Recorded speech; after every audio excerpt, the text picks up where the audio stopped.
Consumer problems? Call for action. 668 WCAU.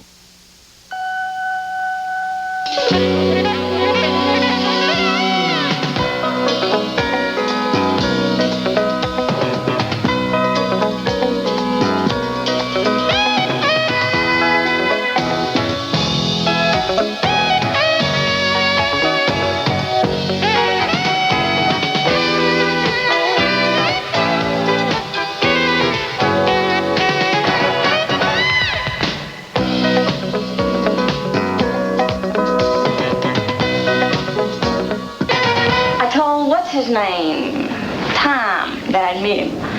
Well, call him up. It can wait, right?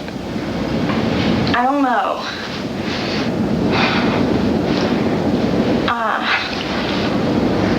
I may be in love with him. Holly Hunter. You look like you could use a little Christmas cheer. Come on. Play. Old habits never die. They just hibernate. Old dealers? You go to jail, right? Play handball with the Wall Street guys? James Spader. Against the competition, Redford, Newman, Pacino, Dustin Hoffman, Meryl Streep. I didn't think I had a chance. Robert Townsend. Those are some of the new faces we want to salute on this special show devoted to people we either saw for the first time or really noticed for the first time in movies made during the last year. Some of these new faces may go on to become important in the world of movies. Some of them may be veterans that are now getting their big breaks. We wouldn't be the least surprised if we saw some of them at Oscar time. I'm Roger Ebert of the Chicago Sun-Times. And I'm Gene Siskel of the Chicago Tribune. Now, every year, critics compile their best films of the year list or their worst films of the year list, and we do it too. But this year, we thought we'd try to stimulate a new tradition among critics, a list singling out the performers who had a positive impact on us, often in their first or second major screen role. And I'll get started with a young actress, the one who made the greatest impact on me in all of 1987. I had never heard of her before this year. Her name is Holly Hunter. She's a small-town Georgia woman, only 5 foot tall, but a powerhouse comedian, first this year in Raising Arizona, which I think is going to become a cult film.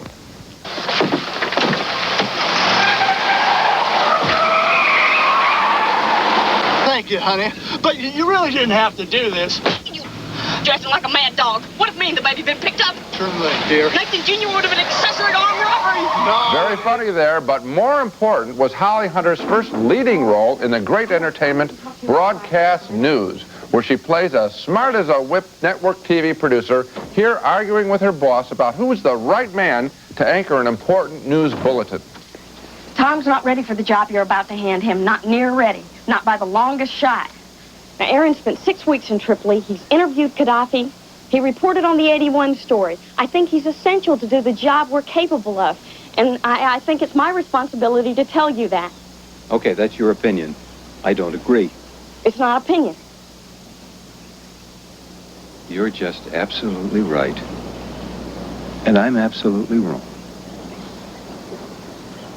I don't know how to stop praising her, but let me just say this. Holly Hunter gives a performance even greater than Faye Dunaway's classic in the movie Network, because Hunter is on the screen so much longer than Dunaway was. She's vibrant, vulnerable, and seeing her is like seeing Deborah Winger for the first time in Urban Cowboy. You know a star has been born. Holly Hunter. Remember the name. Well, I'll try to remember that name, Gene. One of the nicest things about Holly Hunter is her ability to project intelligence. Yes. That's tough, because you don't do it by talking fast and using a lot of big words. You do it with the eyes. You do it with the body language. You can see this woman's on the ball. She is absolutely wonderful, and I think it's appropriate that we're leading off this show with her, because I think she is the year's most exciting discovery. Could be right. Okay, now on to the next new face of the year.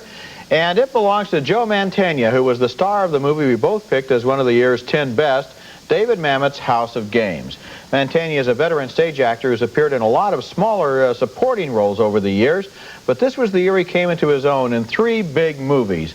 He was the new actor who joined the cast of a prison theatrical troupe in Weeds. Then he had an important role in Suspect, the thriller starring Cher and Dennis Quaid. He was the prosecuting attorney, a slick, aggressive lawyer who gave Cher a lot of trouble in the courtroom. That was a wonderful performance. A man shouldn't be on trial. He should be given a medal. You were discharged from the Army for psychiatric reasons, is that right? Yes. Did you beat your superior officer with a shovel because he asked you to dig a trench? Was that one of the reasons? Yes. Violence seems to follow you wherever you go. Objection, Your Honor. Sustained. But the role that Joe Mantegna made his own in 1987 was in House of Games, where he played a professional gambler and con man. Lindsay Krause was a psychiatrist who wanted to learn more about con men, and Mantegna wrapped her around his little finger. I read a book once which said this: if you're fired from your job, when you're going home, take something. A pencil, something to assert yourself. Take a memento. Take something from life. I think what draws you to me is this.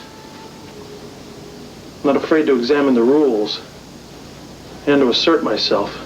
Joe Mantegna's work in House of Games has got to be seen to be believed. The movie is a thriller, but it's also an exercise in style.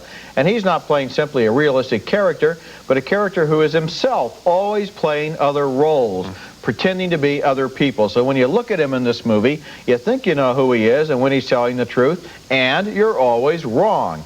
This takes great acting ability, and Joe Mantegna is the key to why I thought House of Games was the best movie of 1987. Well, let's put this compliment on Joe Mantegna. He is usually working with his good friend David Mamet, one of our finest writers in America, and he is equal to that writing, which makes him that good of an actor. He is. I'm so glad I saw him, I think you did, in Glengarry Glen Ross, where he won a Tony Award. Now he is going to make it in the movies. This is the film that will make him a star. What a pleasure. I wouldn't be surprised, and it is a pleasure. Coming up next, a young actor who has been in so many hit movies that he'd probably be a star already if he didn't always play the villain. Listen, leave Julian alone. Well, Merry Christmas to you too, Clay. Splish splash, I was taking a bath long about a Saturday night.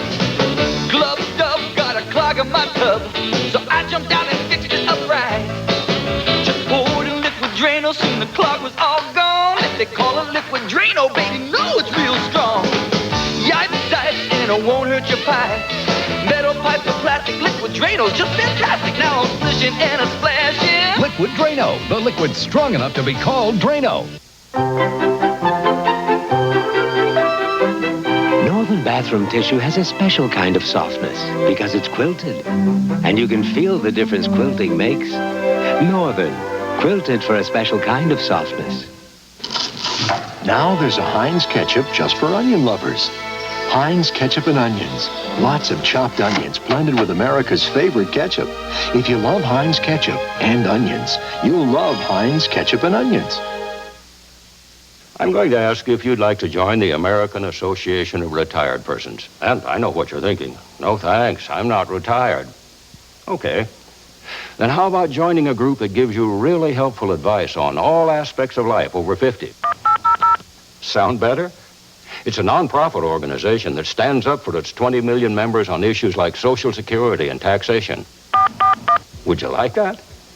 It can save you money on health care, prescriptions, and insurance, plus discounts on travel, hotels, motels.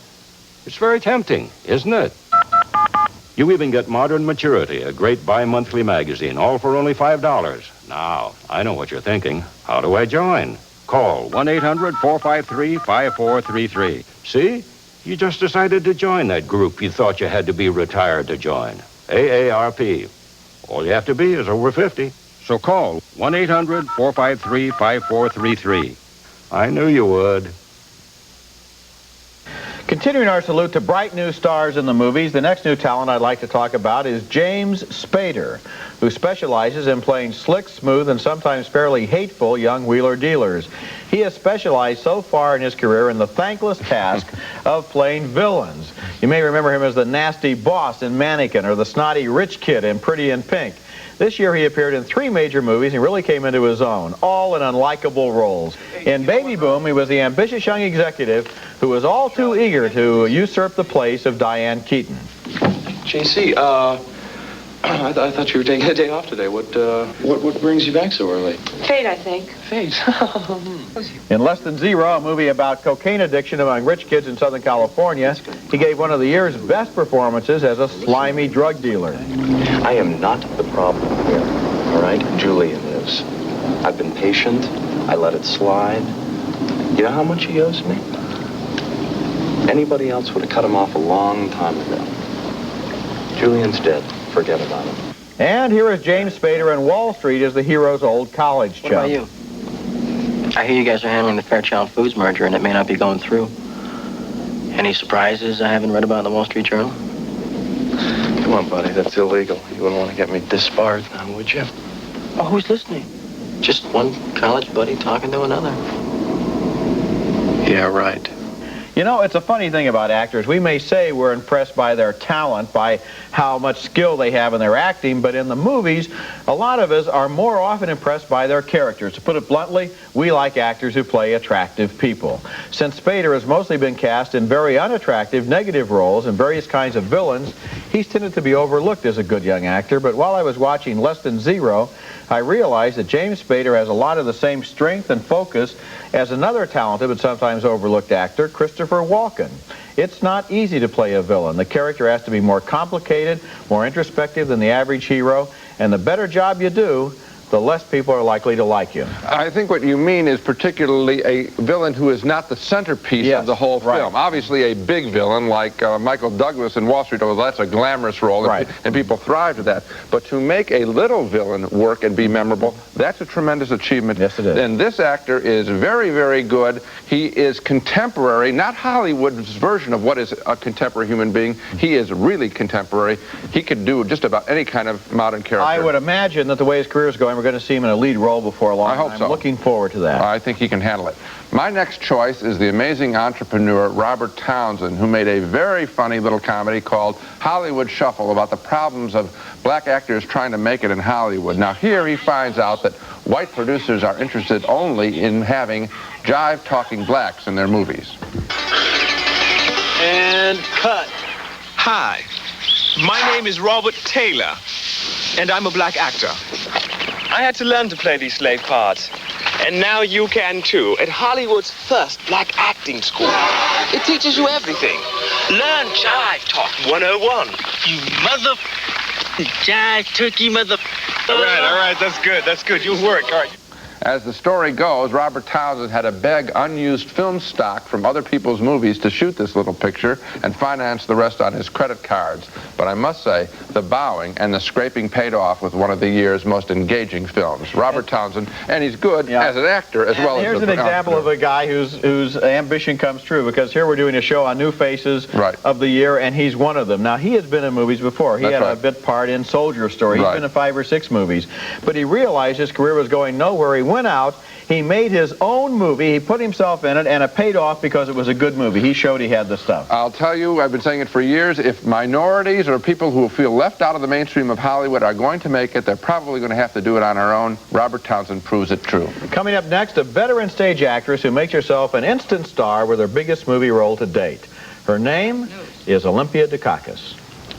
My mother's recovered. You're kidding.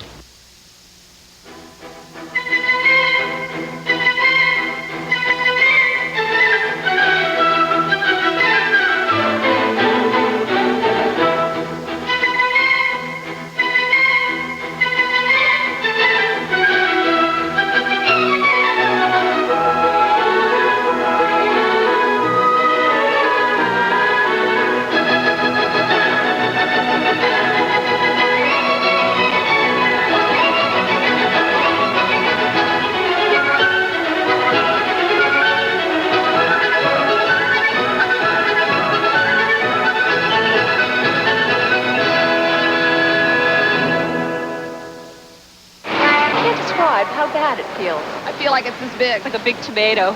I've got a sore nose. It's just the rubbing and the dripping and the sneezing and the wiping and the rubbing and the dripping and the sneezing and the wiping. Introducing first aid for your nose when it's sore from too much blowing. New Puffs Plus. Feels like there may be something in there. There's lotion. I feel it on my fingers. No. A lotion. Oh, yeah, I could hold this right here all day. I want to know how they got it on here. It's the first tissue with moisturizing lotion. New Puffs Plus. Well, it saved my nose. Puffs Plus is much less irritating than my tissue. I've never had an experience where you blow your nose and it feels so good. New Puffs Plus. First aid for your sore nose. I got my old nose back. I'm happy. Celestial Seasonings makes all kinds of teas, except the ordinary kind. For my most exotic tastes, there's classic Darjeeling Gardens tea. Hi, fellas. The romantic in me loves amaretto nights, after dinner tea. Practically dessert. And sometimes I escape with Cranberry Cove herb tea. Distinctively satisfying. I'm even into the boxes. Celestial seasonings. Teas more tastefully done. On we go now with our tribute to actors and actresses who broke through this year with memorable performances. And certain to be nominated for an Oscar this year is a veteran New York stage actress named Olympia Dukakis for her great performance as an Italian matriarch of a wild and passionate Italian family in the romantic comedy Moonstruck. Here she is questioning Danny Aiello, a potential son-in-law, about why men chase women. Just maybe a man isn't complete as a man without a woman. Why would a man need more than one woman? I don't know. Maybe because he fears death. That's it. That's the reason. I don't know. No, that's it. No. Thank you. Thank you for answering my question.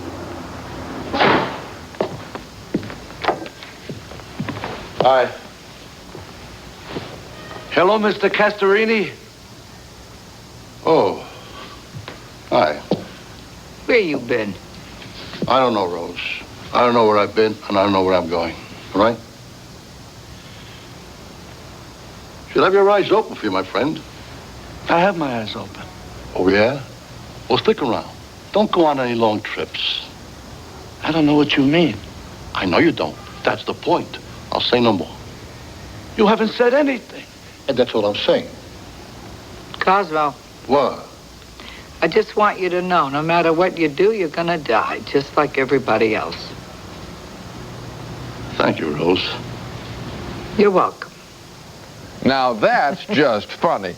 You know, I once interviewed Jack Nicholson, and he told me that the toughest challenge for an actor to do is perform a beautifully written scene, because you know if you fail, it's your fault, because it's right there on the page. And Dukakis has a great scene that she's been given, and she's equal to it. Dukakis' character is hard as nail, but she's also wise and funny, and her performance is equal to the beautifully written role. You know, it's a tribute to Norman Jewison, who directed Moonstruck, that it's not just about Cher, who is absolutely fabulous in the movie. In the lead. It's about, there are 8 or 9 people in this movie that I'm going to remember long after I've forgotten the leads of most of the movies I saw last year. Right. And she's certainly one of them. She steals the movie because she is so particular and so memorable and so funny. Without going over the top. That's right. Being controlled and tough. Real. Now I'd like to talk about an actor who's been around for quite a while, but who really came into his own this year in a brilliant performance in a movie that not a lot of people saw. I'm talking about Morgan Freeman, who has had good but somewhat invisible roles in the movies for several years, but who was amazing in a film called Street Smart. Here he is playing a smart and vicious pimp in a movie that starred Christopher Reeve as a magazine writer who faked a story about street life and then tried to recruit Freeman to cover for him. How'd you do last night? What I give you, $4.50? Try maybe $5.50 or $6. No, I give you all I got. Good.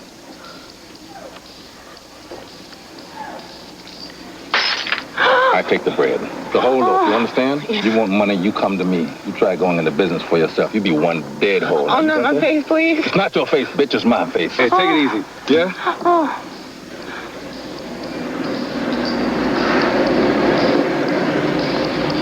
And there's a lot of claustrophobia there in the sense that they're all in the front seat of that car. I think that the character deliberately wants to violate Christopher Reeve's feeling that he has this aura of the freelance writer around him. No, sir, you're right here. You want to write a story about me? You're right here in the middle of my life. The kind of role that Morgan Freeman is playing there is fairly routine in a lot of movies. Usually it's handled in a heavy-handed way. The character usually played as being pretty mean and pretty dumb, but not here. This pimp in this movie, this character is smart, sophisticated, funny, ambitious, and ruthless.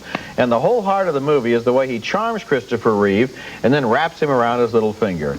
Now, Oscar nominations usually go to hit movies that a lot of people have seen, but I doubt if anyone can show me a better male supporting performance from last year than Morgan Freeman's work in Street Smart. Well, I didn't like the movie Street Smart. In fact, I think his performance is so good that it almost belongs in another movie. I mean, he is playing at another level than everyone else in the picture. So I will grant you that he's very, very good, but the rest of Street Smart, no way.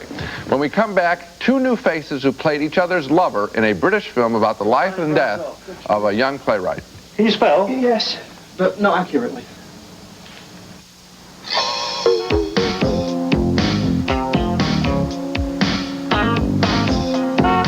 What's Ernest doing now? He's waiting For the ketchup? He's what? Hey, we don't wait for ketchup. You don't? Hope you and your ketchup have a real nice time. Heinz ketchup. It's so rich, so thick. Why waste time with anything else? Hey, Ernie, need a ride? Heinz ketchup. Hi, guys. The best things come to those who wait.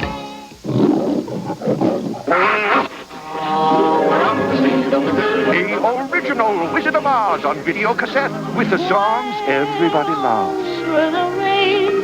The witch everybody hates. And for just $29.95. Oh, joy, rapture. So follow the yellow brick road to your video store and say, I've got to see the wizard. the original Wizard of Oz for just $29.95. Can sausage this fresh looking, this brown, this good, come out of a microwave in less than a minute? This sausage can. New Tennessee Pride brown skillet-style sausage. The finest premium cuts of grain-fed pork and a secret blend of natural savory spices are fully cooked to perfection, then vacuum sealed to protect all that good country fresh flavor. Tennessee Pride brown skillet-style sausage. You've got to taste it to believe it. Lillian's Bridal Salon of Broomall and Chadds Ford can do it all. Lillian's can restore and restyle your mother's gown. She dyes shoes and bags, and she has a factory on the premises for quick service. Lillian's also carries designer and nationally advertised gowns, bridesmaids' gowns, and accessories. She caters to both the large and small woman, and there's an alterations department for your own personal wardrobe. She's been satisfying brides for 26 years and loves every minute of it. That's Lillian's of Broomall and a new location in Chadds Ford. Continuing our special program on the year's new faces, new talents who came into their own for the first time last year, my next choice is Gary Oldman, who I and just about everybody else thinks is one of the best new actors out of England in years. Now, he's only made 2 movies, but what an incredible stretch between one and the other one. Here he is as Sid Vicious, a member of a notorious British punk rock band called the Sex Pistols, in Sid and Nancy, the story of his doomed love affair with an American girl who gets him hooked on drugs.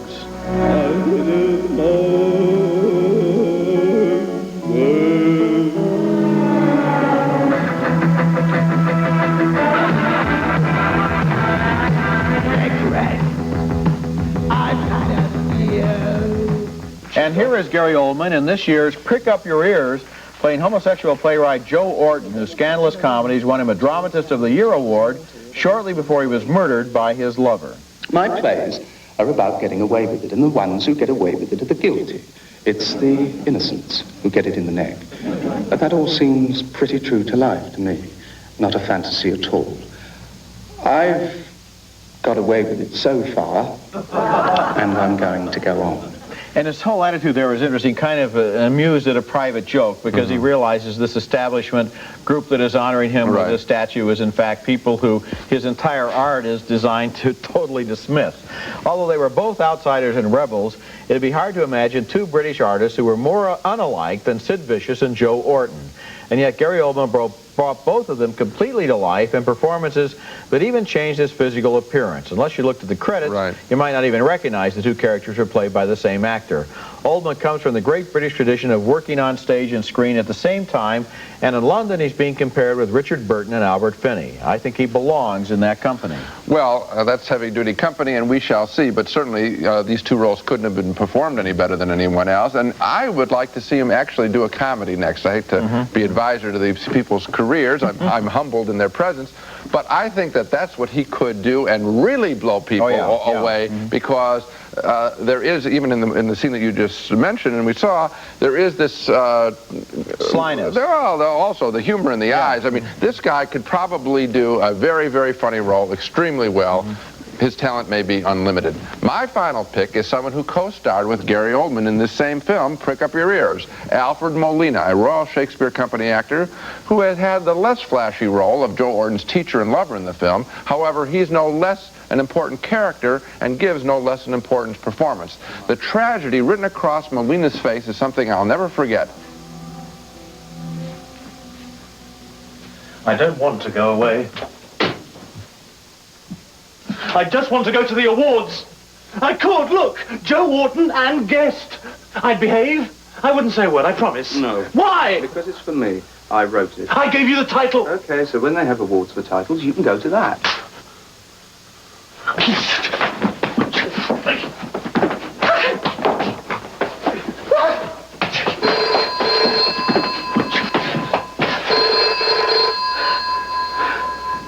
Well, I don't know anyone who could do that role better than Alfred Molina.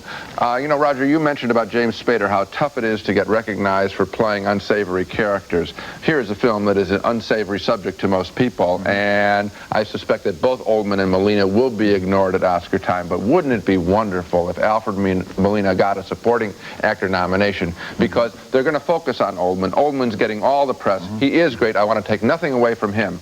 But if you watch this film, these two characters are so important to each other. Oh, yeah. If one were less of a performance than the other, it would be a different kind of movie. It wouldn't be about the relationship. It's symbiotic. It certainly is. And you know, we've talked a lot about Oscars on this show, but in a way, and it would be nice if everybody on this show got an Oscar nomination. It'd make us happy. But in a way, their reward is already that after developing their craft to the point where they're such good actors, this was the year when they got the role that allowed people to see how good they were. And that must be such a pleasure for an actor after laboring for years and years to finally get that role that shows what you can do, and it will lead to other things in the future. Well, that's, I think, the reason why we wanted to do this list. And I meant what I said at the top. I hope that a lot of other critics, if I can encourage my brethren and sisterhood as well, to do this. I would like to see more than that old traditional worst 10 and best 10. How about recognizing in fashion the 10 best fresh performances of the year? That would be exciting. Okay, that's it for our look at bright new faces in the movies. Now, next week we'll be back with reviews of 4 new films, and until then, the balcony is closed.